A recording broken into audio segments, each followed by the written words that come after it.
मतदानाचा निकाल लागल्यानंतर चर्चा होते ती बोगस मतदानाची आणि वोटिंग मशीनची। मात्र बिहारमध्ये ई वोटिंगद्वारे नवीन क्रांती घडते। लोकशाहीचा डिजिटल चेहरा आता समोर येणार आहे। बिहारच्या निवडणुकीत मोबाईलद्वारे मतदान करता येणार आहे। कसं करणार ई वोटिंग? ई वोटिंग किती सुरक्षित आहे? ई वोटिंगचा कुणाला होणार फायदा? चला करूयात यावरती चर्चा। नमस्कार, मी प्राची शिरकर, आपण पाहत आहात प्रहार न्यूज लाईन। बिहार देशाच्या लोकशाहीत इतिहास रचत आहे। देशात प्रथमच नगरपालिका निवडणुकीत मोबाईल ऍपद्वारे ई वोटिंगची सुरुवात होते। ही बिहारमध्ये घडणारी डिजिटल क्रांती आहे, जिथे तंत्रज्ञान आणि लोकशाही एकत्र येत आहेत। पटना, बक्सर, गया, रोहतास, सारण, सिवान, बांका आणि पूर्वी चंपारण मधील नगरपालिका निवडणुकीत 51,155 मतदारांनी ई वोटिंग साठी नोंदणी केली आहे। यात 26,038 पुरुष आणि 25,117 महिला मतदारांचा समावेश आहे। विशेषतः ज्येष्ठ नागरिक, अपंग, गंभीर आजारी, गर्भवती आणि स्थलांतरित कामगारांसाठी ई वोटिंग सुविधा अतिशय उपयुक्त ठरणारी आहे, कारण मतदानावेळी तुम्ही विदेशात असलात तरी ई वोटिंग करता येणार आहे। बिहारच्या या क्रांतिकारी निर्णयामुळे देश विदेशातील मतदारांना मतदानाची संधी मिळाली आहे। दुबई, कतार सारख्या देशांमधील प्रवासी मतदारांनीही नोंदणी केली आहे। यासाठी आयोगाचे 2 ऍप्स असून फक्त नोंदणीकृत 5G मोबाईलवर हे ऍप्स उपलब्ध आहेत। त्यामुळे मतदान प्रक्रिया सुरक्षित आणि सुलभ होणार आहे। ई वोटिंग सुरक्षित आहे का,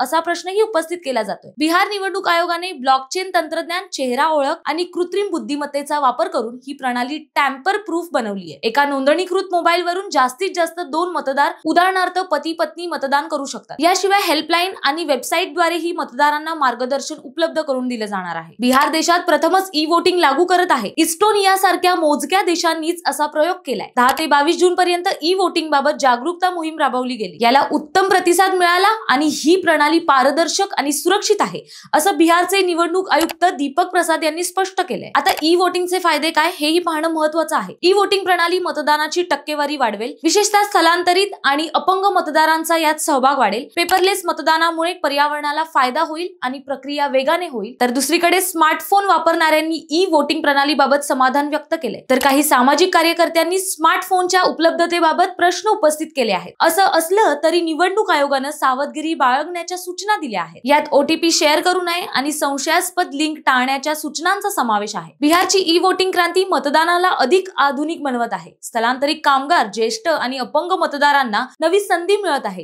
ही बिहारची डिजिटल लोकशाही जी देशाला नव्या दिशेने घेऊन जाते। त्यामुळे बिहारने तंत्रज्ञान आणि लोकशाही एकत्र येऊन भविष्य घडवू शकते, हे जगाला दाखवून दिले। तुम्हाला काय वाटतं हे कमेंट्स मध्ये नक्की कळवा आणि अशाच नवनवीन व्हिडिओ पाहण्यासाठी प्रहार न्यूज लाईन चॅनलला लाईक, शेअर आणि सबस्क्राईब करायला विसरू नका। धन्यवाद।